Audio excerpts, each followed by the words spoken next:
இந்த குழந்தைகளில் கிட்டத்தட்ட 80% வந்து நீங்கள் என்னத்தான் ரோல் மாடலாக எடுத்துக்கணும். சூர்யா கார்த்திங்கிறவங்க சிவகுமார்ங்கிற நடிகனுடைய பிள்ளைங்க. ஆனால் நான் வந்து ஒரு ஏழை தாயினுடைய மகன். சிவகுமார் ஐயா அவர்கள் அவங்க தான் இதை நிறுவியிருக்காங்க இந்த பல்கலைக்கழகத்தை. அதுக்கு அடுத்தால இதுக்கு ஒரு துணைவேந்தர்னு ஒருத்தர் இருக்கணும். துணைவேந்தர்னாவே பிரச்சனை தான். அது வேற அங்கே ஒரு பக்கம். 9, 10, 11க்கு 5,4 ரூபா ஃபீஸ். இப்போ வரும்போது டோட்டல் பண்ணி பார்த்தேன், 365 ரூபா 50 பைசா. எனக்கு வந்து எஸ்எஸ்எல்சி முடிக்கிறதுக்கான செலவு 365 ரூபா 50 பைசா. இப்போ கார்த்தி பையனை ப்ரீகேஜி சேர்த்து விட 2.5 லட்சம் ரூபா கேட்குறாங்க. கற்பனை பண்ணி பாருங்க, பைத்தியம் முடிச்சுதான் நினச்சி பாருங்க. அகரத்தில் உள்ளவங்க எல்லாருமே தாய்மொழியில் படித்தவங்க. தாய்மொழியில் படித்தா நீ எது வேணாலும் பண்ண முடியும். அதனால் இந்த நேரத்தில் அரசாங்கத்துக்கு நம்ம வைக்கிற கோரிக்கை, எங்கள் மாதிரி தாய் தமிழ் பள்ளி மாதிரி உள்ள பள்ளிகளுக்கு அரசாங்கம் நிதி உதவி கொடுக்கணும். பெரிய காசு ஒன்றும் கிடையாது, ஒரு 10 கோடி கூட வராது. எங்கே பிறந்தேன், நீங்கள்லாம் என் மகள் பேரம் பேத்தியெல்லாம் கிடையாது. நீங்களாம் நம்மளாம் ஒரே ரத்தம், நம்ம ஒரே ரத்தம். நீங்கள் நினச்சிங்கன்னா சிவகுமார் ஒன்றுமே இல்லை, சிவகுமார் சாம்பிள். நீங்கள் வந்து உங்களுக்கு இமயமலை இருக்குது, இமயமலை உங்களால் தொட முடியும். ஒரே விஷயம், கல்வி. அந்த ஒரு 11 பேர் படிக்க ஆரம்பிச்சு நான் ஒருத்தன் தான் ஒரு தெப்பு தேடி வழி வந்தேன். அந்த கல்வி தான் காப்பாற்றிட்டு, கல்வியும் ஒழுக்கமும் காப்பாற்றிப்பட்டு 68 வருஷம் ஆகுது. இந்த ஜெய்பீம் படம் வந்தது பாருங்க, அந்த ஜெய்பீம் படத்தை அது மட்டும் இல்லை, வெறும் ஜெய்பீம் படமாக மட்டும் இல்லாமல் அதில் அவரே நடித்தார். அவர் நடித்ததுனால அந்த ஒரு ஸ்டார் வேல்யூன்னு அதில் இருக்குது. படத்தை அதே படத்தில் வேறு யாரும் நடித்தார், நம்ம சந்துரு சாருடைய நீதிபதி சந்துரு, அவர் தான் என்னையை பாதுகாத்தவர். இல்லைன்னா அந்த வீரப்பன் பிரச்சனையில் என்னை உள்ளே போட்டு நைய புடைச்சி என்னை காலி பண்ணியிருப்பாங்க போலீஸு. உலகம் முழுக்க அந்த பிரச்சனை தெரிஞ்சு போச்சு. இப்போ நாங்கள் அதிகாரிகளை போய் தேடி போய் மனு கொடுக்கறது போக உடனே அப்போ ஐயா தான் அந்த படத்தை பார்த்தாங்க. பார்த்தது அவங்க முதலமைச்சர் குடும்பத்தோடு வந்து பார்த்த உடனே கரெக்டாக ஒரு 2 வாரத்தில் உடனே எது போட்டாங்க, ஒரு வானை போட்டு அதிகாரிகள்லாம் இருளர் குடியிருப்பை நோக்கி எங்கே இருக்காங்க, இருளர் எங்கே இருக்காங்க தேடி வந்தாங்க. அரசு பள்ளி மாணவர்களுக்கு என்னென்ன சலுகைகள்லாம் கொடுக்கப்படுகிறதோ அது அரசு உதவி பெறும் பள்ளி மாணவர்களுக்கும் கொடுக்கணும். கிட்டத்தட்ட நிகழ்ச்சி முடிஞ்சிடுச்சுன்னு நினைக்கிறேன். இனிமேல் நாங்கள் 3 பேர் பேசுறதுக்கு என்ன இருக்குன்னு நான் யோசனை பண்ணேன். ரொம்ப கனமாக 2 விஷயம் சொல்லிட்டாங்க. அதை கொஞ்சம் ரிலாக்ஸ் பண்ணுறதுக்காக நான் வேறு மாதிரி ஒரு ஃபார்மேட் எடுத்துக்கிறேன். இந்த குழந்தைகளில் கிட்டத்தட்ட 80% வந்து நீங்கள் என்னத்தான் ரோல் மாடலாக எடுத்துக்கணும். சூர்யா கார்த்திங்கிறவங்க சிவகுமார்ங்கிற நடிகனுடைய பிள்ளைங்க. ஆனால் நான் வந்து ஒரு ஏழை தாயினுடைய மகன். இப்போ நீங்கள் நிறைய பேர் சொன்னீங்க, அப்பா இல்லை அம்மா இல்லை சொன்னீங்க. அது மாதிரி நான் பிறந்த போதே என் தந்தையார் இருந்து விட்டார். எங்கள் அப்பா என்ன கலர்னு எனக்கு தெரியாது. அம்மாவுக்கு படிப்பறிவு கிடையாது. ஒரு வானம் பார்த்த பூமி ஒரு 8 ஏக்கராக வச்சுட்டு போயிருந்தார். அது கூலிக்கு 4 ஆளை வச்சுட்டு அம்மாவும் கூலி வேலை செய்வாங்க. பருத்தி செடி எத்தனை பேர் பார்த்துருக்கீங்க? கிராமப்புறத்துக்கு வந்து கை கொடுத்து காட்டுங்க பருத்தி செடி. அந்த பருத்தியில் வந்து எங்கள் காலத்தில் கருங்கண்ணி கம்போடியான்னு 2 குரூப் இருக்கும். கருங்கண்ணிங்கிறது செம்மண் நிலத்தில் விளையக்கூடியது, கம்போடியாங்கிறது கரிசல் மண்ணை விளையக்கூடிய ஹைடெக்கு பருத்தி. அது இந்த செம்மண் நிலத்தில் கருங்கண்ணி வந்து பருத்தி எடுத்து முடிஞ்ச உடனே அந்த காஞ்சி போனால் அதுக்கு வேறு தான் பருத்தி மாறுன்னு சொல்லுவாங்க. அதை வந்து மனுஷங்க தான் பூமியிலேருந்து பிடுங்கி எடுக்கணும். ஒரு 6-7 பேர் வந்து அதை கூலிக்கு பிடுங்கிட்டு இருக்கும்போது எங்கள் அம்மாவும் கூட போய் பிடுங்குவாங்க. அந்த சாயங்காலம் வரைக்கும் நீங்கள் பார்த்தீங்கன்னா ரஃபாக கணக்கு போடும்போது ஒரு 10,000 பருத்தி மாறு நீங்கள் சாயங்காலத்தில் எங்கள் அம்மா பிடுங்கி ஆகணும். பிடுங்கினா ஈஸியாக வராது. முக்கி பிடுங்கி எடுக்கும்போது 10-15 பிடுங்கும்போது லேசாக அது சிவப்பு கலராகி கொஞ்சம் நேரமாகி மத்தியானத்துக்குள்ளே இது தோல் உறிஞ்சிடும். முதல்ல கொப்பளமாகி உள்ள மாற்றுறதுக்கு அப்புறம் அதே உறிஞ்சிடும். நான் பல தடவை என் தாயாரை மாலையில் போய் பார்க்கும்போது வெள்ளை துணி சுற்றிட்டு இருப்பாங்க. அந்த துணியை பிரித்து காட்டினா உள்ளே வந்து செப்பத்திட்டு இருக்கும். அந்த துணியை ஃபுல்லாக எடுத்தால் ரத்தம் வந்துருக்கும். இப்படியெல்லாம் வேலை செய்த என் தாயாரை நான் கண்ணால் பார்த்தவன். பஞ்சம்னா அவங்களுக்கெல்லாம் என்னென்னு தெரியாது. பஞ்சம்னா உணவு தான் எதுவுமே விளையாது. அந்த காலகட்டத்தில் ஒட்டக பால் பவுடர் கொடுப்பாங்க. ஒட்டக பால் பவுடர் சாப்பிட்டவங்க யார் இருக்கீங்களா? அங்கே யாராவது கை தூக்க முடியுமா? ஒட்டக பால் பவுடர் இங்கே கல்யாணி ஒருத்தருக்கார். ஒட்டக பால் பவுடர் ஒன்று கொடுப்பாங்க. அதை வந்து ஹாட் வாட்டரில் போட்டு கொஞ்சம் சர்க்கரையும் போட்டு குடிக்கும்போது அந்த கவுச்சி வரும். அந்த ஒட்டகத்தோட நாற்றம் வராது. நான் குடிச்சிருக்கேன் ஒட்டக பால் பவுடர். இதுக்குமே வசதி இல்லாதவங்களுக்கு ஆத்தோரம் கற்றாழைன்னு கிராமப்புறத்தில் மக்களுக்கு தான் தெரியும். கற்றாழையில் அந்த இலைகளை வெட்டிட்டிங்கன்னா கீழ்ப்புற அடியில் வந்து ட்ரங்க் இருக்குது, அடி மரம் இருக்கும். மரத்தில் கடப்பாறையை போட்டு நம்பினீங்கன்னா உள்ளே வந்து ஒரு யானையோட தந்தர் கலர் ஒரு வெண் பழுப்பு கலரில் கிழங்கு வரும். அந்த கிழங்குல வந்து இவ்வளோ இதுக்கு பேர் குதிர்னு பேர். மொடாங்கிற சிறுசாக இருக்குது, பெருசாக இருக்கு பேர் குதிர்னு பேர். குதிருக்குள்ளே ஒரு பாதி குதிருக்கு வந்து கட்டி அதை போட்டுட்டு கொட்டையை நீக்கி நார் வச்சு இவ்வளோ புளியை உள்ளே போடணும்.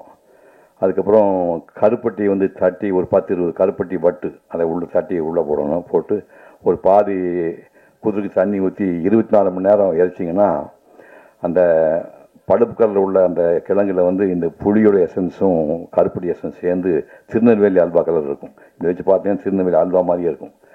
சாப்பிட்டிங்கன்னா 2 ஹவர்ஸில் லூஸ் மோஷன் போகும். இதையெல்லாம் நாங்கள் சாப்பிட்டு பார்த்துருக்கோம். படுத்துட்டு இருக்கும்போது திடீர்னு எனக்கு சாப்பாடுன்னா எங்கள் காலத்தில் சாப்பாடெல்லாம் தினமும் சமைக்கிறதுலாம் கிடையாது. காலையில் முந்தின நாள் செஞ்சு பழைய சாதம் இருக்கும், சோளச்சோறு இருக்கும். அடிபத்தினா அதுக்கு இப்போ சீவச்சோறு சொல்லுவாங்க. சீவச்சோறுக்கு ஒரு சின்ன பீஸ் போட்டு பால் எப்படி மாடு இருக்குனால தயிர் கிடைக்கும். தயிரும் சீவச்சோறு போட்டு தான் நான் அந்த ஒரு 6-7 ஆண்டுகள் படிக்கும்போது காலையில் சாப்பிடுவேன். அப்புறம் தாங்க முடியாமல் ஒரு இடத்துல எங்கள் அம்மாக்கிட்ட பொங்கச்சோறு போட முடியாமல் நீ எதுக்காக நீ பெற்ற அப்படின்னு கேட்டேன். அது எங்கள் அம்மா ஒரு பேசாமல் இருந்தேன். அது ஒன்றும் சொல்லாமல் எப்படியோ கடனோடு வாங்கி ஒரு பிடி அரிசி மட்டும் வச்சுருந்து அந்த ஒரு பிடியை வந்து போட்டு சமைச்சு அரிசியும் பருப்பு சாதம், கோயம்புத்தூர் ஜில்லாவில் உங்களுக்கு தான் தெரியும், நீங்கள் லெமன் ரைஸ் சொல்லுவீங்க, இல்லை அது அரிசியும் பருப்பு சாதம் செஞ்சு பள்ளிக்கூடத்துக்கு போகிற அன்றைக்கி மட்டும் அந்த பாத்திரத்துக்குள்ளே போட்டு எங்கள் அம்மா அனுப்புவாங்க. மற்ற நேரத்தில் கிடைக்காது. சாயங்காலம் கொள்ளு, தட்டைப்பயிறு, பச்சைப்பயிறு, சுண்டல், அதான் நைட் சாப்பாடு. இப்போ போகும்போது ஊருக்குள்ளே பள்ளிக்கூடம் கிடையாது, மின்சாரம் கிடையாது, டாய்லெட் கிடையாது, குடிதண்ணீர் கிடையாது. பக்கத்தில் ஒரு கிலோமீட்டர் தூரத்தில் ஒரு ஊரில் போய் படிக்கிறோம்னா அங்கே வந்து தனியார் பள்ளிக்கூடம், ப்ரைவேட் வாத்தியார் ஒருத்தர் இருக்கிறாரு, கல்யாணசாமி நாடு இருந்தார். ஊருக்கு கோயிலை விட்டு தனியாக மொட்டமே ஒரு மண்டபம்னு ஊருக்கு நடுவில் ஒரு மண்டபம் வந்துச்சு. அந்த மண்டபத்தில் வந்து தரைப்பகுதி இந்த ஹைட் இருக்கும், பூரா தூசி பறந்துட்டு இருக்கும். ஸ்கூலுக்கு வர வழியில் வந்து மாடு சாணம் போட்டுருந்தேன். சாணத்தை வந்து ஒரு கூடையில் நாங்கள் அள்ளிட்டு வந்து அதை அப்படியே கரைச்சி விட்டு முதல்ல சாணம் போட்டால் சாணத்தில் புகை வரும். சாணம் போட்டு பார்த்துக்கினேன் நீங்கள், மாடு சாணம் போட்ட உடனே அதில் ஒரு புகை வரும். அதை பாரு அந்த அம்மா பார்த்துக்காங்க. சாணம் போட்டு அந்த புகையோடு அந்த சாணத்தை எடுத்துகிட்டு போய் கூடையில் போட்டு பிசைஞ்சு கரைச்சி அதை வந்து மெழுகி விட்டு அது காஞ்சதுக்கப்புறம் அதுதான் உட்காந்து ஒரு 30 பேர் நாங்கள் படித்தோம். அப்படி 1ஆம் கிளாஸுக்கு 1 ரூபா, 2ஆம் கிளாஸுக்கு 2 ரூபா, 3ஆம் கிளாஸுக்கு 3 ரூபா, 4ஆம் கிளாஸுக்கு 4 ரூபா, அப்புறம் 5ஆம் கிளாஸுக்கு நேராக ஸ்கூல் பள்ளிக்கூடத்துக்கு போகணும். அந்த காலத்திலேயே வந்து ஒரு மேத்ஸில் ஜீனியஸாக இருந்தவர். நான் பல இடங்கள்ல இந்த கதை சொல்லியிருக்கேன். எங்கள் பசங்க கோச்சிக்குவாங்க, இது எங்கே போனால் இதையே சொல்லிட்டுங்களான்னு. இருந்தாலும் பரவாயில்ல, மன்னிச்சுங்க, இங்கேயும் சொல்கிறேன். ராம்ஜியான்னு சொன்னால் சந்தோஷமாக இருக்கேன். காலரைக்கால் காசுக்கு 4 அரைக்கால் கத்திரிக்காய், 1 காசுக்கு எத்தனை கத்திரிக்காய்? இப்போ நான் சொல்கிறீங்களா? காசு வச்சுருக்கேன், ரெடியாக காசு வச்சுருக்கேன் சொன்னீங்கன்னா அது பாருங்கள், 1000 ரூபா கொடுக்குறேன். காலைக்கால் காசுக்கு 4 அரைக்கால் கத்திரிக்காய், 1 காசுக்கு எத்தனை கத்திரிக்காய்? இந்த கணக்கெல்லாம் 4 வயசுக்குள்ளே போட்டு 4ஆம் கிளாஸுக்கு முடிச்சுட்டு அப்புறம் அங்கே போனோம். அங்கே போனோம்னா 6, 7, 8க்கு 2.25 ரூபா ஃபீஸ், 9, 10, 11க்கு 5.25 ரூபா ஃபீஸ். இப்போ வரும்போது அதுக்கு டோட்டல் பண்ணி பார்த்தேன், 365 ரூபா 50 பைசா. எனக்கு வந்து எஸ்எஸ்எல்சி முடிக்கிறதுக்கான செலவு 365 ரூபா 50 பைசா. இப்போ கார்த்தி பையனை ப்ரீகேஜி சேர்த்துவதுக்கு 2.5 லட்சம் ரூபா கேட்குறாங்க. கற்பனை பண்ணி பாருங்கள், பைத்தியம் முடிச்சுதான் நினச்சி பாருங்க. 365 ரூபா 50 பைசாவில் நான் ஸ்கூல் பையனில் முடிச்சிட்டேன். அங்கே ஒரு கிளைமாக்ஸ் வந்தது. எஸ்எஸ்எல்சி படிக்கும்போது அம்மா பழக்கம் போல் காடு கடையில் வேலை பார்த்துட்டு இருக்காங்க. 5.25 ரூபா ஃபீஸ் மாதத்துக்கு கட்டியாச்சு, மந்த்லி ஃபீஸ் கட்டியாச்சு. ஒரு வாரம் கழிச்சு தலையை சொல்லிஞ்சு என்னடான்னு கேட்டாங்க.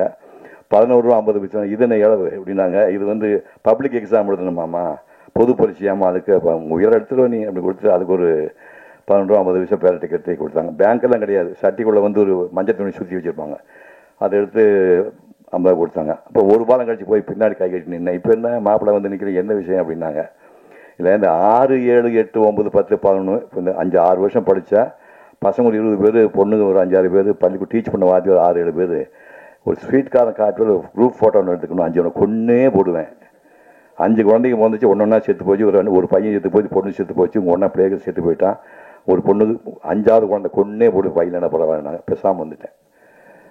அன்னைக்கு போய் அந்த எல்லாரும் போனாங்க. என்ன மாதிரியே கூட படித்தவங்கள நான் எப்பவும் 4th ரேங்க் தான், விட மாட்டாங்க. ராட்சச பயிலுக்கு முன்னாடி 3 பேர் விடவே மாட்டேன். என்ன முக்குனாலும் விட மாட்டாங்க. 4th ரேங்க் தான் கஷ்டப்பட்டு படித்தேன். அந்த 1, 2, 3லேயும் 2 பேருக்கு வீட்டில் கையில் காசு கொடுக்கல. ஒரு 3, 3:30 மணிக்கு எல்லாம் பெஞ்செலாம் போட்டு ரெடி பண்ணிட்டாங்க. நான் 3 பேர் வெளியே ஒரு பையை தூக்கி தோடு போட்டு எங்கடா போகிறீங்க நாங்கள் வீட்டுக்குண்ணா குரூப் ஃபோட்டோ நாங்கள் அது காசு கொடுத்தவங்களுக்கு அப்படின்னா, ஓ காசு கொடுக்கலையோ அப்படின்ட்டு பரவாயில்லப்பா ஃபோட்டோவில் இருந்து போனாங்க. அது கேவலமாக இருக்குது அப்படின்னு நம்ப மாட்டேங்க. எங்கள் குரூப் ஃபோட்டோ யார் வீட்டு இருந்தாலும் நான் பார்க்க மாட்டேன். இப்போ எங்கள் குரூப் ஃபோட்டோ வச்சுருந்தா நான் எனக்கு கண்டு இருட்டே இருந்தேன். குரூப் ஃபோட்டோ பார்க்க மாட்டேன், நம்பவே மாட்டேங்க. 50 ஆண்டுகள் நான் குரூப் ஃபோட்டோவை பார்க்கவே இல்லை. இப்போ நான் எங்கள் காலத்து இப்போ டிஜிட்டல் கேமரா வந்துடுச்சு. நான் வாழ்ந்த காலத்தில் ஃபிலிம் தான் இருந்தது. 192 படங்கள் நடிச்சு. ஆனால் எங்கள் புறமே டிஜிட்டலில் கிடையாது, ஒரிஜினல் ஃபிலிம் போட்டு தான் வந்திருக்கேன். இன்னைக்கு கணக்கு போட்டு பார்த்தீங்கன்னா ஒரு 4-5 கோடி ஃப்ரேமில் இந்த முகம் இருக்குது. அந்த 5 ரூபா ஃபோட்டோ கிடையாது. ஏதோ நீங்கள் கைதட்டுக்காக சொன்னீங்க. இப்போ எப்படி நெஞ்சில் வலிக்கு நினச்சி பாருங்க. அந்த 5 ரூபா ஃபோட்டோ எனக்கு வாங்கி எடுக்க முடியல.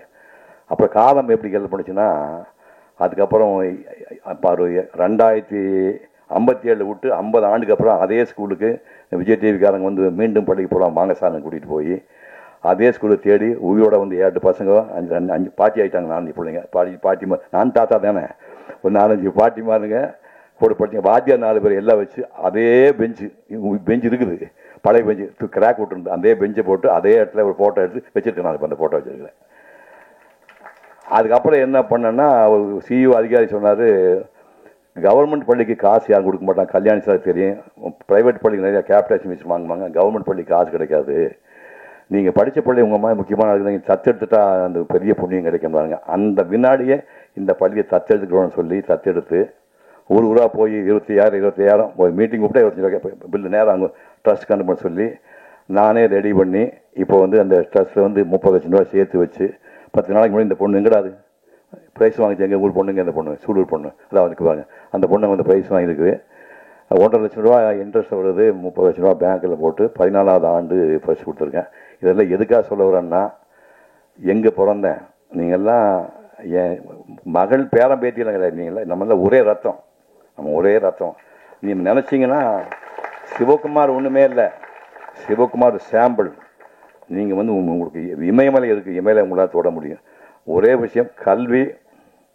அந்த ஒரு 11 பேர் படிக்க ஆரம்பித்து நான் ஒரு தெப்பு தேடி வழி வந்தேன். அந்த கல்வி தான் இப்போ காப்பாற்றிட்டு. கல்வியும் ஒழுக்கமும் காப்பாற்றிப்பட்டு 68 வருஷம் ஆகுது. கை தூக்குங்க, காஃபி சாப்பிடலாம், கை தூக்குப்பா, 1 ரூபாய் இருக்க மாட்டீங்க, தூக்குங்க பரவாயில்ல. 2 மணி கை தூக்குறானுங்கடா. அடடா அடா மகனே ராஜா, காஃபி வீட்டில் போட்டு இல்லையா, அப்படி வா போட்டு கொடுத்து சாப்பிடாம தானே பெரிய ஆளு பிருந்தாசாரி சொல்லியா போட்டு கொடுத்து காப்பி 1958 அப்புறம் இது வரைக்கும் நாக்களுக்கு படல. அப்போ எதுக்கு நம்ம காப்பியே சாப்பிட்டேன்னா தண்ணி அடிப்போமா, மொத்த சமாதானம் பண்ணுவோமா? கல்வியும் ஒழுக்கமும் தான் உங்களை இமயமலை உச்சியில் உட்கார வைக்கும். நன்றி, வணக்கம். எனக்கு நேத்தியிலேருந்து இங்கே வரணும்னு உடனே என்ன பேசுறது இப்படின்னு இந்த மாதிரி கூட்டங்களில் அப்பப்போ மனசில் தோன்றதை பேசிட்டு போயிடுவேன். அது நாளைக்கு நம்ம ஏதாவது கொஞ்சம் உருப்படியாக நான் வகுப்பு எடுக்கும்போது தான் நல்லா தயாரிப்பேன். பாடத்தை நல்லா படிச்சுட்டு வகுப்பில் போய் எடுக்கிறது அதுதான் பழக்கம். கூட்டங்கள் எல்லாம் பேசுறதுக்கு அந்த தயாரிப்பு இருக்காது. ஆனால் நேற்று என்ன நினச்சேன்னாக்கா, இல்லை அங்கே அகரம் வாலண்டியர்ஸ்லாம் இருக்காங்க, கல்வியாளர்கள், அவங்களுக்கு ஏதோ நம்ம கருத்தை சொல்லி ஆகணும் அப்படிங்கிறதுக்காக உட்காந்து ஏதாவது குறிப்பு எடுக்கணுங்கிறதுக்காக ஒரு முயற்சி பண்ணேன். அதுவே இன்னைக்கு முழுக்க எனக்கு குழப்பத்தில் இருக்குது. எதை எப்படி சொல்கிறது, எப்படி சொன்னால் சரியாக இருக்கும் அப்படிங்கிறதுக்காக. அதனால் நீங்கள் எல்லோரும் முதல்ல அந்த ஒரு டென்ஷனாக இருக்கிறீங்க பாருங்கள், அது இருக்கக்கூடாது. முதல்ல நீங்கள் ஃப்ரீ ஆகிடும். ஏதோ இங்கே ஒரு பெரிய பெரிய கருத்துக்கள்லாம் சொல்ல போகிறாரு அப்படின்னு நீங்கள் நினச்சிங்கன்னா அது நல்லா இருக்காது.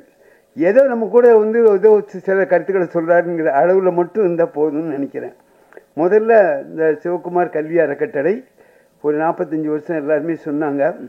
அதுக்கப்புறம் அகரம் ஃபவுண்டேஷன் இது, அதில் வழிகாட்டிகள் இது எல்லா பாடங்களும் இருக்குது. அதனால் இப்போ ஒவ்வொரு தலைவர்களையும் எப்படிடா பாராட்டி பேசுறதுன்னே ஒவ்வொரு கூட்டங்கள்லையும் அவங்கவுங்க கட்சி தலைவரை போட்டி போட்டு பாராட்டி பேசுவாங்க. அப்போ நம்ம எப்படிடா பாராட்டலாம் அப்படின்னு நினச்சேன். இது ஒரு வழிகாட்டி பல்கலைக்கழகம் அப்படின்னு சொல்லலாம்னு நினச்சேன். ஏன் நம்ம இப்படி ஒரு பேர் வச்சா என்ன? இதில் வழிகாட்டி அந்த மாணவர்களுக்கு பல்வேறு விதமான வழிகாட்டுதல்கள், எல்லா பாடமும் இருக்கும். ஒரு பல்கலைக்கழகம்னா எல்லா பாடமும் இருக்கும். அதே மாதிரி எல்லா பாடங்கள் படிக்கிற மாணவர்களுக்கும் வழிகாட்டுகிறார்கள். எங்கெங்கிருந்து வர மாணவர்களுக்கு எங்கே இடம் இருக்குது, அங்கே இருக்குது, இங்கே அவ்வளவு வேலைகள் இந்த வாலண்டியர்ஸ் எப்படி தான் செய்கிறாங்கன்னு தெரியல. அதுக்கு அதை நிறுவனர் இந்த பல்கலைக்கழகத்தின் நிறுவனர் நம்ம ஒரு சிவகுமார் ஐயா அவர்கள், அவங்க தான் இதை நிறுவியிருக்காங்க இந்த பல்கலைக்கழகத்தை. அதுக்கு அடுத்தால இதுக்கு ஒரு துணைவேந்தர்னு ஒருத்தர் இருக்குன்னு, துணைவேந்தர்னாவே பிரச்சனை தான். அது வேற அங்கே ஒரு பக்கம். இங்கே இதுக்கு துணைவேந்தர்னா நம்ம இவர் ஐயா நடிகர் சூர்யா அவர்கள் இதுக்கு துணைவேந்தராக இருக்கிறாங்க. பதிவாளர்னு இருக்கணும், ஒரு ரிஜிஸ்டார்னு அதெல்லாம் பார்க்கணும். அதுக்கு தான் ஜெயஸ்ரீ இருக்காங்க. அதுக்கப்புறம் பேராசிரியர்கள், துணை பேராசிரியர்கள், இது இல்லைன்னா வாலண்டியர்ஸ் எல்லாம் நீங்கள் எல்லாம் அதுக்கு பேராசிரியர்களாக இருந்து இதெல்லாம் நிர்வகிச்சுட்டு வரீங்க. அதனால் இதை நான் சொல்கிறது மிகைப்படுத்துறதுன்னு இல்லை. இது ஒரு கட்டணமில்லா பல்கலைக்கழகம். இந்த மாதிரி பணியை யார் செய்ய முடியும்? இது தமிழகத்திலும் சரி உலகத்திலும் சரி இப்படி ஒரு முன்மாதிரி வேறு எங்கேயும் கிடையாது. இதுதான் முன்மை. நிறைய பேர் உதவி செய்கிறாங்க, நான் இல்லைன்னு சொல்லல. ஆனால் அவங்க வேலை கிடைக்கிற வரைக்கும் அவங்க என்ன இது பண்ணணும், எப்படி பண்ணணும் அதுங்கிறதுலாம். அதை விட நான் அமெரிக்கன் காலேஜில் படித்தேன், அது ரொம்ப பெருமையாக எப்பவும் சொல்லுவேன்.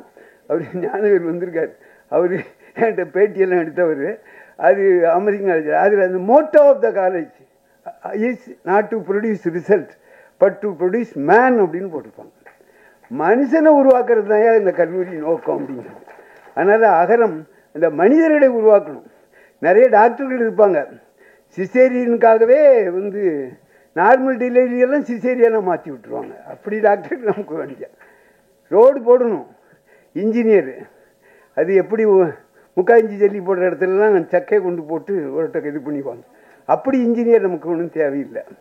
அப்போ அவருக்கு மனிதர்களை உருவாக்கணும் அப்படிங்கிறதுல அந்த அடிப்படையில் அகரம் ஃபவுண்டேஷன் மனிதர்களை உருவாக்கிக்கிட்டு இருக்கு. அது மாதிரி நல்ல இது நிறைய குடும்பங்களில் மாற்றம் இதெல்லாம் செஞ்சுக்கிட்டு இருக்கு. இதில் பயணிக்கிறதுக்கு வாய்ப்பு எனக்கு ஏற்படுத்தி கொடுத்த ஞானவேல் அவங்களுக்கு தான். ஏன்னா அது அவர் முன்னால் என்னை பற்றி பேட்டியெல்லாம் எடுத்து கொஞ்சம் புத்தகங்கள் எழுதியிருந்தார். அதை வச்சு எனக்கு அந்த வாய்ப்பு கிடைச்சிது. அதை நான் ரொம்ப பெருமையாக கருதுகிறேன் அகரத்தில். ஏன்னா எங்கேயாவது ஒரு போனாக்கா அகரத்தில் ஒரு மாணவர் பார்த்தாருன்னா உடனே அகரத்தில் வாலண்டியர்ஸ் இல்லைன்னா இந்த அகரம்னு சொன்னாவே நமக்கு ஒரு மரியாதை இருக்குது. இந்த இதில் போய்ட்டு வந்து ஏதாவது பத்திரிகை செய்தி, ஆமாம் உங்களை அகரத்தில் பார்த்தேனே அப்படிங்கிறாங்க. அது எனக்கு ரொம்ப மரியாதை கொடுக்குற ஒரு விஷயமா இருக்குது. அதுக்கு அடுத்தால எதை சொல்கிறது, இந்த தாய் தமிழ் பள்ளியை பற்றி சொல்லணும். நாங்கள் அங்கே போராட்டம்லாம் பண்ணி அது 1/8/2024 வெள்ளி விழா ஆண்டு வருது. வெள்ளி விழா ஆண்டு அதை நம்ம பெருமையாக சொல்லணும். அந்த பள்ளியை ஆரம்பித்தோம். அந்த பள்ளி ஒரு பள்ளி வளர்ச்சி எப்படி இருக்குன்னா 1/8/2006 ஆகும்போது 21 குழந்தைகள், 2005 101, 2010 143, 2015 195, 2019 213, 2024 265 மாணவர்கள். இன்னொன்று சொல்கிறேன், தமிழகத்தில் ஒரு செய்தி இதோடு சேர்த்து சொன்னேன். நான் புத்தகங்களை படிச்சுக்க மாட்டேன். நம்ம சிவகுமார் சார் மாதிரி அவர் நிறைய புத்தகங்களை வாசிப்பார். இன்னைக்கு கூட புத்தகம் கொடுத்துருக்கேன். நம்ம துறைக்கண்ணு என்ன இது பச்சைப்பா சாரக்கட்டனுடைய செயலாளர் எழுதின புத்தகம். ஐயா அவர்கள் கட்டாயம் படிக்கணும். நான் பத்திரிகைகள் படிப்பேன். அந்த பத்திரிகையில் உள்ள செய்தி என்னென்னாக்கா, அண்மையில் இந்த காலை உணவு திட்டம், இந்த திட்டம்லாம் வந்திருக்குல்ல, அதில் இந்த புள்ளி விவரங்களை கொடுத்துருந்தாங்க. தமிழகத்தில் சராசரியாக அரசு பள்ளி, அரசு உதவி பெறும் பள்ளிகளில் படிக்கிற மாணவர்களுடைய எண்ணிக்கை அதிலிருந்து கணக்கு போட்டு பார்த்தேன். எவ்வளவுனாக்கா 59 பேர். தமிழகத்தில் 1லேருந்து 5 வரைக்கும் படிக்கிற மாணவருடைய எண்ணிக்கை சராசரி 59. ஆனால் தாய் தமிழ் பள்ளியில் 8 வரைக்கும் இருக்குது. ஆனால் 1 to 5 வரைக்கும் நாம் பார்த்தோம்னா 147 பேர் படிக்கிறாங்க. அது தமிழகத்தினுடைய சராசரியை காட்டிலும் 2 மடங்கு, கிட்டத்தட்ட 3 மடங்கு இருக்குது. அந்த அளவுக்கு அந்த பள்ளி இன்னைக்கு வளர்ச்சி அடைஞ்சிருக்குன்னா அதுக்கு அகரம் முக்கியமான காரணம்.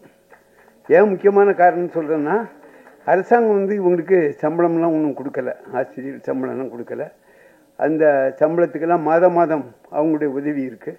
கட்டடம் இன்னைக்கு தாய் தமிழ் பள்ளியில் போய் பார்த்தீங்கன்னாக்கா கட்டட வசதி. ஒரு பள்ளிக்கூடத்தை பார்த்தா கட்டடம் கம்பீரமாக இருக்கணும், அதுக்கு இடம் இருக்கணும். சும்மா ஒரு குடிசை மாதிரி இப்படி வச்சு ஒரு பையன் அந்த பள்ளியில் படித்தேன்னு பெருமையாக வெளியே பேசணும்.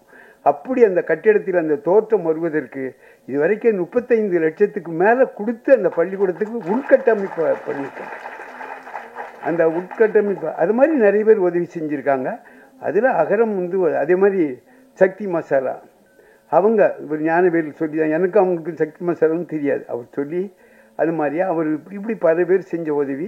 திண்டிவனம் வேதவல்லியம்மாள் அறக்கட்டளை, இந்த ஊர்கூடி தேர் எடுக்கிறது, அதில் வந்து அகரம் ஃபவுண்டேஷனுடைய ஒத்துழைப்பு இது வந்து எங்களுக்கு ரொம்ப உதவியாக இருக்குது. இந்த நேரத்தில் இந்த தாய் தமிழ் பள்ளி ஏன் நடத்தணும் அப்படின்னாக்கா, இன்னைக்கு அகரத்தில் மாணவர்கள், இந்த பல்கலைக்கழக மாணவர்கள் சிறப்பாக இருக்கிறாங்க மற்றவங்களோட. இவங்க எல்லாருமே தாய்மொழியில் படித்தவங்க, அது எல்லாருக்குமே தெரியும். நீங்கள்லாம் எதில் படிச்சீங்க? ஹைஸ்கூலில் படிக்கிற வரைக்கும் தமிழ் வழியில் தான் படிச்சிருப்பாங்க. அப்படி அரசு பள்ளி மாணவர்கள் இவர்களுக்கு தான் முன்னுரிமை கொடுத்து நம்ம எடுத்தது. ஏழை எளிய மாணவர்கள், இன்னைக்கு ஏழை எளிய மாணவர்கள் யாரெல்லாம் கட்டணம் கொடுக்க முடியாத அவன் தான் தமிழில் படிக்கிறான். மற்றவங்கெல்லாம் தமிழில் படிப்பதையே கேவலமாக நினைக்கிற ஒரு மனப்போக்கு இருக்குது. இதனால் என்ன பாதிப்புனா, ஒரு சின்ன தகவல் இந்த இதில் கிடைக்கிறேன். அதான் 2001-2 தமிழகத்தில் உள்ள ஒரு அரசு தொடக்கப்பள்ளி இல்லைன்னா உதவி பெறும் பள்ளியில் சராசரியாக நீங்கள் எடுத்துக்கொண்டால் 128 மாணவர்கள் ஒரு பள்ளியில் படிச்சிருக்காங்க. இந்த கல்வி மானிய கோரிக்கை என்கிட்ட இருக்குது, கையில் வச்சிருக்கிறேன். ஆனால் இன்று அந்த மாணவருடைய எண்ணிக்கை 59 ஆயிடுச்சு. அப்படின்னா என்ன அர்த்தம்? அவ்வளோ பள்ளிகள்லையும் எல்லாரும் அப்போ 40 லட்சம் மாணவர்கள் அரசு பள்ளி அரசு உதவி பெறும் பள்ளிகளில் 40 லட்சம் மாணவர்கள் படிச்சிருக்காங்க. இன்னைக்கு 20 லட்சம் மாணவர்கள் தான் படிக்கிறாங்க. பாதியாக குறைஞ்சிருக்கு. இந்த பாதியாக குறைகிறதுக்கு என்ன காரணம்னா, தமிழில் படித்தா எதிர்காலம் கிடையாது, தாய்மொழியில் படித்தா எதிர்காலம் கிடையாது அப்படிங்கிற.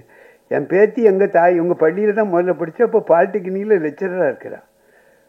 நிறைய தமிழில் படித்தவங்க இன்றைக்கி அகரத்தில் உள்ளவங்கெல்லாம் தாய்மொழியில் படித்தால் நல்ல எதிர்காலம் இருப்பதற்கு அகரமே ஒரு முன்னுதாரணம். அகரத்தில் உள்ளவங்க எல்லாருமே தாய்மொழியில் படித்தவங்க. தாய்மொழியில் படித்தா நீ எது வேணாலும் பண்ண முடியும். அதனால் இந்த நேரத்தில் அரசாங்கத்துக்கு நம்ம வைக்கிற கோரிக்கை, எங்கள் மாதிரி தாய் தமிழ் பள்ளி மாதிரி உள்ள பள்ளிகளுக்கு அரசாங்கம் நிதி உதவி கொடுக்கணும். பெரிய காசு ஒன்றும் கிடையாது, ஒரு 10 கோடி கூட வராது. தமிழகத்தினுடைய அரசு பட்ஜெட் வந்து 40,299 கோடி. அதில் ஒரு 2 விழுக்காடு கூட கிடையாது, 0.25 விழுக்காடு கூட வராது. ஒரு சின்ன காசு தான். அது நினச்சா அரசாங்கம் செய்ய முடியும். அந்த மாதிரி செய்யணும்னு நினச்சிக்கிறோம். அதுக்கு அடுத்தால இப்போ பழங்குடியினருக்கு நாங்கள்லாம் அந்த காலத்தில் போராட்டம் பண்ணும்போது என்ன செய்வோம்னாக்கா, சாதி சான்று கொடு. சாதி சான்று பிரச்சனை வேறு யாருக்கும் கிடையாது, பழங்குடியினருக்கு தான். போலீஸ் வந்து என்ன செய்வாங்கன்னா, அவங்க கண்டுபிடிக்க முடியாத திருட்டு வழக்கு. எங்கள் திருநெல்வேலி மாவட்டத்தில், நான் திருநெல்வேலி மாவட்டத்துக்காரன், அங்கே ஒரு பழமொழி உண்டு, கள்ளம் பெருசா காப்பாம் பெருசாம்பாங்க. திருடுன்னு நினைக்கிறவன் திருடிடுவான், நீ எவ்வளவுனாலும் ஒன்றும் பண்ணிட முடியாது. அது அப்போ கண்டுபிடிக்க முடியாத திருட்டு வழக்கை நம்ம போலீஸ் ஒன்றும் கண்டுபிடிச்சிட முடியுமா என்ன? எல்லா வழக்கையும். அப்போ கண்டுபிடிக்க முடியாத திருட்டு வழக்கை என்ன பண்ணுவாங்கன்னா, இருவலரை பிடிச்சி அவனை இது பண்ணிடுவாங்க. அந்த மாதிரி பாதிப்பு. அதே மாதிரி சாதி சான்று, இப்படி பல பிரச்சனைகள் இருந்தது. நாங்கள் ஊர்வலம் இதெல்லாம் போய் இதெல்லாம் பண்ணுவோம். அதெல்லாம் பண்ணி அதிகாரிகள் கண்டுக்குவாங்க, கண்டுக்காமல் இருப்பாங்க, அப்படிலாம் இருந்தது. இந்த ஜெய்பீம் படம் வந்தது பாருங்க, அந்த ஜெய்பீம் படத்தை, அது மட்டும் இல்லை, வெறும் ஜெய்பீம் படமாக மட்டும் இல்லாமல் அதில் அவரே நடித்தார். அவர் நடித்ததுனால அந்த ஒரு ஸ்டார் வேல்யூன்னு அதில் இருக்குது. அதே படத்தில் வேறு யாரும் நடித்தார், நம்ம சந்துரு சாருடைய நீதிபதி சந்துரு, அவர் தான் என்னையை பாதுகாத்தவர். இல்லைன்னா அந்த வீரப்பன் பிரச்சனையில் என்னை உள்ளே போட்டு நைய புடைச்சி என்னை காலி பண்ணியிருப்பாங்க போலீஸு. அவர் பாதுகாத்தது அவர் சந்துரு சார் தான். இந்த வழக்கெல்லாம் ஆடி அந்த இதில் நடித்து அவ்வளவு நடிச்சதை பற்றி சொல்ல வேண்டியதில்லை, அவ்வளோ பிரமாதமாக இருந்தது. ஏன்னா அவர் சந்துரு சாரோட நான் நெருங்கி பழகினவன், என்னுடைய வழக்கெல்லாம் நான் நடத்தினவர். அதனால் அந்த இதில் நடித்து அந்த படம் போச்சுது பாருங்கள், ஓடிடி தளத்தில் உலகம் முழுக்க அந்த பிரச்சனை தெரிஞ்சு போச்சு. இப்போ நாங்கள் அதிகாரிகளை போய் தேடி போய் மனு கொடுக்கறது போக, உடனே அப்போ ஐயா தான் அந்த படத்தை பார்த்தது அவங்க முதலமைச்சர் குடும்பத்தோடு வந்து பார்த்த உடனே கரெக்டாக ஒரு 2 வாரத்தில் உடனே எது போட்டாங்க, ஒரு வானை போட்டு அதிகாரிகள்லாம் இருளர் குடியிருப்பை நோக்கி எங்கே இருக்காங்க தேடி வந்தாங்க. தேடி வந்து அவங்களுக்கு வீடு கட்டுறது எந்த இதுனாலும் நரிக்குறவர் இருளர், அதுதான் முன்னுரிமை. அப்படி வர்றதுக்கு காரணம் அந்த ஜெய்பீம் படம் தான். சரிங்களா? அதில் வந்து அவங்களே அந்த படத்தை தயாரித்து எடுத்தது வந்து இன்னும் இந்த போலீஸ் பிரச்சனை அது இதெல்லாம் இருக்குது. அந்த பிரச்சனையை அவ்வளோ ஈஸியாக ஒன்றும் பண்ணிட முடியாதுன்னு உங்களுக்கும் தெரியும், எல்லாத்துக்கும் தெரியும். இருந்தாலும் மொத்தத்தில் முன்னாத மாதிரி பிடிச்சிட்டு போனால் உடனே இப்போ இருளர் போய் ஒரு ஸ்டேஷனில் புகார் கொடுத்தா போலீஸ்காரங்க பயப்பட ஆரம்பிக்கிறாங்க. இது என்ன பிரச்சனை ஆகுமோ, இது என்ன சிக்கல் ஆகுமோ அப்படிங்கிற அளவுக்கு அந்த பிரச்சனையை மாற்றினதுக்கு காரணம் இது ஐயாவுக்கு சொல்லணும். அதோட அந்த படத்தை தயாரித்தோட 1 கோடி ரூபா எங்கள் பழங்குடியில் உள்ள கல்வி அறக்கட்டளைக்கு ரூபா கொடுத்துருக்காங்க. நாங்கள் அதை வச்சு அந்த நாங்கள் பரிசு அளிக்கிறதெல்லாம் வகுப்பில் முதல் மாணவர் அப்படி இருந்தாலும் பரிசு அப்படி தான் கொடுத்து ஆகணும். பள்ளிக்கூடத்துக்கு முதல் மார்க்கு 2 மார்க்கு. ஆனால் நாங்கள் என்ன செய்வோம்னா எங்களுக்கு கல்வி இதில் பழங்குடியினரில் எழுத்தறிவது ரொம்ப குறைவு. அந்த அடிப்படையில் நாங்கள் என்ன செய்வோம்னாக்கா 10வது பொதுத் தேர்வு யாரெல்லாம் பாஸ் பண்ணியிருக்கானோ எவ்வளோ மார்க் எடுத்தாலும் எல்லாத்துக்கும் பரிசு. +2 எவனெல்லாம் பாஸ் பண்ணானோ எல்லாத்துக்கும் பரிசு. பப்ளிக் எக்ஸாம் டிகிரி பாஸ் பண்ணவங்களாம். நம்ம இங்கே வந்திருந்தார் கல்வி அறக்கட்டளையுடைய செயலாளர். போன தடவை தீர்மானம் போடும்போது, சார் என்ன சார் நீங்கள், நான் திருநெல்வேலிக்காரங்க கொஞ்சம் கஞ்சத்தனம், என்ன சார் நீங்கள் ரொம்ப கஞ்சத்தனம், திருநெல்வேலிக்காரங்க யாரும் இருந்தால் கஞ்சத்தனம். 10வது பாஸ் பண்ணவங்க 2000 கொடுப்போம் சார், +2 முடித்தவங்களுக்கு 3000 சார், டிகிரி முடித்தவங்களுக்கெல்லாம் 5000 கொடுக்கணும் சார். அப்படியெல்லாம் கொடுப்பதற்கு காரணம் வந்து நீங்கள் கொடுத்த அந்த ஒரு இந்த தேர்தல் தான். புரியுங்களா? அந்த ரூபா வச்சுருக்கிறோம், பத்திரமா வச்சுருக்கோம், ஆடிட்டு இதெல்லாம் வச்சுருக்கோம். அது நிறைய பேர் டிவிலெல்லாம் அது இதை போட்டு அது இது பொய் பிரச்சாரம் பண்ணி அது விளம்பரன்னு. விடுதி கட்ட போகிறோம், பழங்குடி இருளர் மாணவர்களுக்கு என்று 2 விடுதி கட்ட போகிறோம். அடுத்தாலும் அந்த விடுதியை நீங்கள் தான் வந்து தொடங்கி வைக்கணும். அந்த விடுதியை அந்த அளவுக்கு அது விரைவாக கட்டி முடிப்போங்கிறத இந்த நேரத்தில் சொல்லிக்கிறேன். அது ஒன்று அந்த தகவலாம் சொல்லிட்டோம்.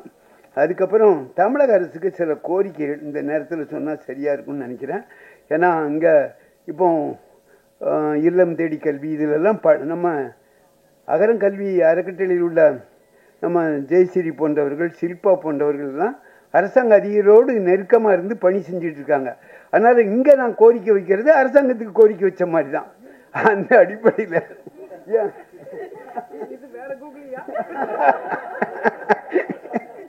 அந்த அடிப்படையில் இந்த கோரிக்கையை சொல்ல கடமைப்பட்டிருக்கேன். வேறு ஒன்றும் இல்லை, ரொம்ப எளிதான கோரிக்கை தான்.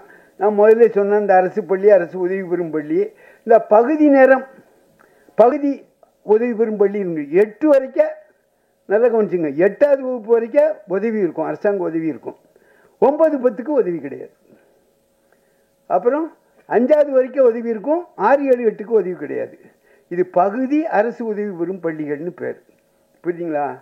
இந்த பள்ளி அரசாங்கம் மெட்ரிகுலேஷன் ஸ்கூலில் படிக்கிற இந்த கல்வி உரிமை சட்டத்தில் அதுக்கெல்லாம் ரூபா வச்சுருங்க. ஒரு ஆசிரியருக்கு அரசாங்கம் ஒரு ஆசிரியருக்குள்ள ஒரு மாணவருக்காக அரசாங்கம் 30,000 இருந்து எவ்வளோ செலவழிக்கிறாங்கன்னாக்கா 60,000 வரைக்கும் ஒரு மாணவருக்கு ஒரு வருஷத்துக்கு ஆசிரியர் சம்பளமாக கொடுக்குது.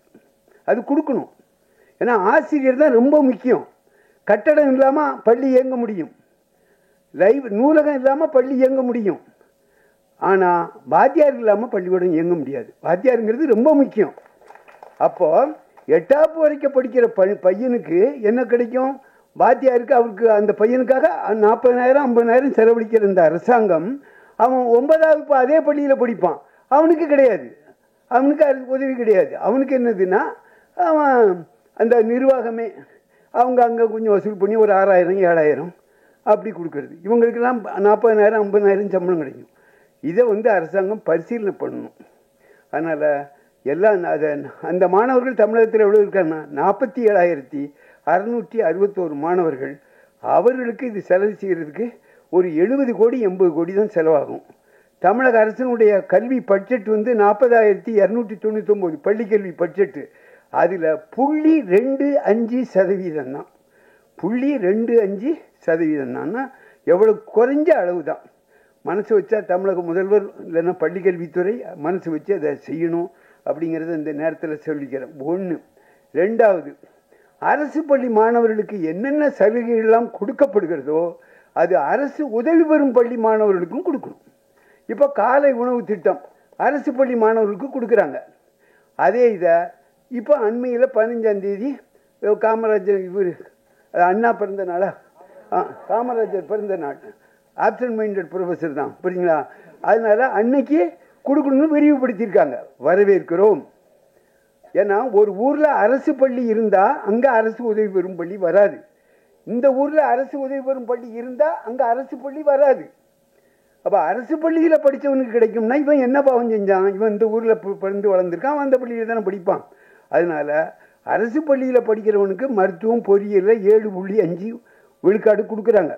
அதுவே இந்த கமிஷன் என்ன சொன்னாங்கன்னா, அவர் பேர் கலையரசன் குழு அறிக்கை, நாட் லெஸ் தேன் 10%. 10 விழுக்காட்டுக்கும் குறையாமல் கூட்டி கொடுக்கலாம். ஆனால் 7.5 தான் கொடுத்தாங்க.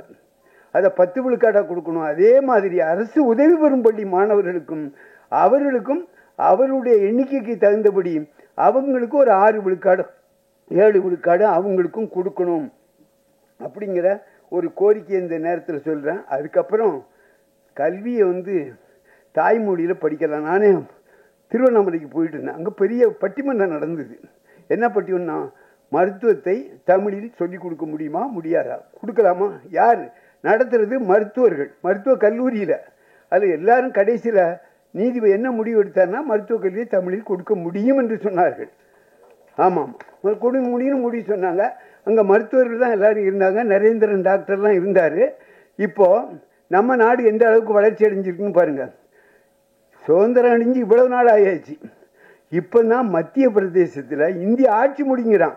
ஏண்டா இந்தியில் மருத்துவம் சொல்லிக் கொடுக்கலாம்ல, நீ இன்னும் கொடுக்கல. மத்திய பிரதேசத்தில் இந்த வருஷம்தான் ஆரம்பிச்சிருக்காங்க, சுதந்திரம் கிடைச்சி இவ்வளவு ஆண்டுகளுக்கு பிறகு. ஆனால் ஏற்கனவே இலங்கையில் அங்கே மருத்துவத்தை தமிழில் சொல்லிக் கொடுக்குற ஒரு முயற்சி இருந்திருக்கு. அதனால் தமிழக முதலமைச்சரும் இவர் சுகாதார அமைச்சரும் அப்படி ஒரு மருத்துவ கல்வியை சென்னையில் அதுக்குன்னு ஒன்று இது போட்டு விரைவிலே நாங்கள் ஆரம்பிச்சிடணும்னு அறிவிச்சிருக்காரு. ஐயா, நீங்கள் கஷ்டப்பட வேண்டாம், ஒவ்வொரு கல்லூரியிலையும் ஒரு பிரிவு தமிழ் பிரிவு ஆரம்பித்தா போதும். நான் அரசு கலைக்கல்லூரியில் பணிபுரிஞ்சவங்க. அங்கே தமிழ் வழி வரும்போது 78 வரும்போது ஒவ்வொரு இதுலேயும் ஒரு பிரிவு ஆரம்பிப்பாங்க. அதை மாதிரி பிரிஞ்சால் நீங்கள் புதுசாக ஒரு கல்லூரி கட்ட வேண்டாம். இருக்கிற கல்லூரியில் ஒரு தமிழ் பிரிவு நீங்கள் ஆரம்பிச்சிங்கன்னா, இதெல்லாம் நான் சொல்லலை, கல்யாணி தமிழ் பற்றில் சொல்லலை. நான் எந்த கல்வி, எல்லா கல்வியும் எல்லா மொழியும் கொடுக்க முடியும். அப்படி அந்த மாதிரி செஞ்சால் தமிழ்நாட்டில் ஆங்கில மோகம் குறையும், தமிழ் வழி கல்வி இதாகும் அப்படின்னு கூறி ரொம்ப நேரத்தை எடுத்துக்கூடாது. அதனால் அப்படி எடுத்துக்கிட்டதுக்கு நான் மன்னிப்பு கேட்டுக்கிறேன். அதனால் இங்கே பழங்குடியினர் பாதுகாப்பு சங்கம் சிவகாமி மற்ற ஆட்கள் அவருக்கு கல்வி இந்த துரைக்கண்ணன் அவர்கள் வந்திருக்கிறார்கள். அவங்க எல்லாம் பச்சையப்பன் அவர் மாணவ பருவத்திலிருந்தே எங்கள் கூட இருந்து எங்கள் பள்ளிக்கும் அவர் தான் அது தலைவர், அறக்கட்டளைக்கு தலைவராக இருக்கிறார். இன்னைக்கு பச்சையப்பா அறக்கட்டளை 85,000 கோடி சொத்துள்ள அந்த அறக்கட்டளைக்கும் இன்னைக்கு அவர் செயலாளராக இருந்து பணியாற்றி கொண்டிருக்கிறார். அவர் எழுதின அந்த புத்தகம் தான், அதாவது என்ன நிற்க அதற்கு தக ஞானவேல் தான் அதுக்கு அந்த பெயரை வச்சார். அந்த புத்தகத்தை பற்றியும் இங்கே பேசி நான் விடைபெற வாய்ப்பு அதை அறிமுகப்படுத்தி சொல்லி விடைபெறுகிறேன். வணக்கம். ஏதாவது தவறு இருந்தால் மன்னிக்கிறேன்.